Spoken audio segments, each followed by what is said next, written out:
పిల్లలకు కూడా సొంత ఇండ్లు కావాల్సిన పరిస్థితి. పేదవాళ్ళు ఇవాళ పిల్లలకు పెళ్లి చేస్తే వాళ్ళు కూడా ఆత్మగౌరవంతో బ్రతకాలని ఆలోచన చేస్తారు. అందుకే ప్రతి శాసనసభ నియోజకవర్గానికి 3500 ఇండ్లు ఇచ్చి పేదవాళ్లకు ఇవాళ అందుబాటులోకి మన ప్రభుత్వం ఇందిరమ్మ ఇండ్లు తీసుకొచ్చింది. మిత్రులారా, ఇవాళ ఆలోచన చేయండి. ప్రభుత్వం వచ్చి 92 రోజులైంది. వచ్చిన 48 గంటల్లోనే ఆడబిడ్డల్ని ఆర్టీసీ బస్సుల్లో ఉచితంగా రాష్ట్రంలో ఏ మూలకెళ్ళినా అనా పైసా ఖర్చు లేకుండా ఇవాళ కార్యక్రమాన్ని చేపట్టడం జరిగింది. ఇప్పటికి దాదాపుగా పొన్నం ప్రభాకర్ గారి నేతృత్వంలో 24 కోట్ల పైచలకు ఆడబిడ్డలు ఆర్టీసీ బస్సుల్లో ఉచితంగా ప్రయాణం చేయడం జరిగింది. అదేవిధంగా పేదవాడికి వైద్యం అందక సర్కారు దవాఖానకో ప్రైవేటు దవాఖానకో పోతే మళ్ళీ ఇంటికి వస్తాడో రాడో అనే అనుమానం ఉండే. అట్లాంటిది ఇలా పేదల ఆరోగ్యాన్ని బాగు చేయడానికి రాజీవ్ ఆరోగ్యశ్రీ పథకం ద్వారా 10 లక్షల రూపాయలు పేదవాళ్ళ వైద్యానికి ఈనాడు మన ప్రభుత్వం ఇచ్చింది. ఇక గ్యాస్ పొయ్యి సిలిండర్ గురించి నేను చెప్పాల్సిన అవసరం లేదు, మీకు తెలుసు.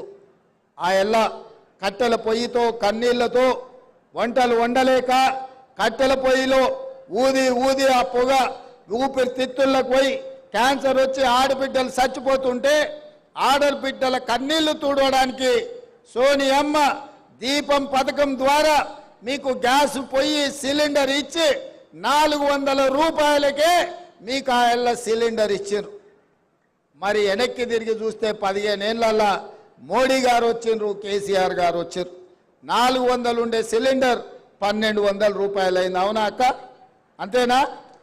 కేసీఆర్ మోడీ ఏం చేసిరా అంటే 400 ఉన్న సిలిండర్ 1200 చేశారు. 55 రూపాయలు ఉన్న పెట్రోలు 110 రూపాయలు చేశారు. 50 రూపాయలు ఉన్న డీజిల్ 100 రూపాయలు చేశారు. వీళ్ళిద్దరు కలిసి చేసిన ఘనకార్యం ఏందంటే 400 సిలిండర్ 1200 చేశారు.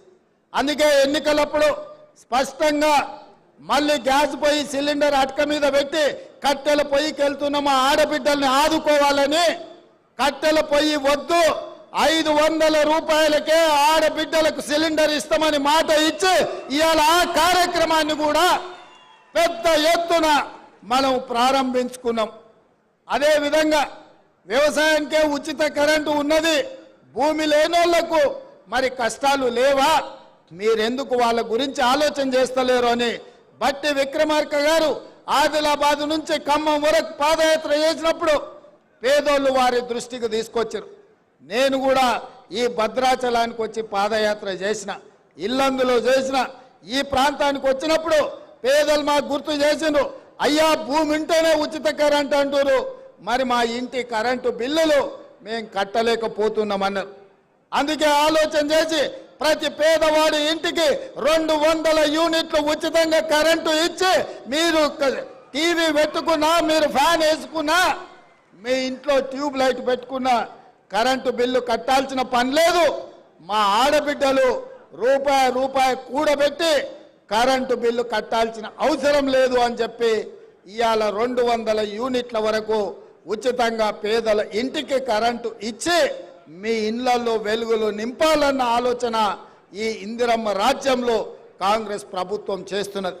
ఇవాళ మీ అందరి సమక్షంలో దేశానికి ఆదర్శంగా ఉండే నిర్ణయం ఇందిరమ్మ ఇండ్లు 4,50,000 ఇండ్లు 22,500 కోట్ల రూపాయలతోని పేదవాళ్ళు ఆత్మగౌరవంతో బ్రతికే కార్యక్రమం ఇవాళ మీ కళ్ళ ముందు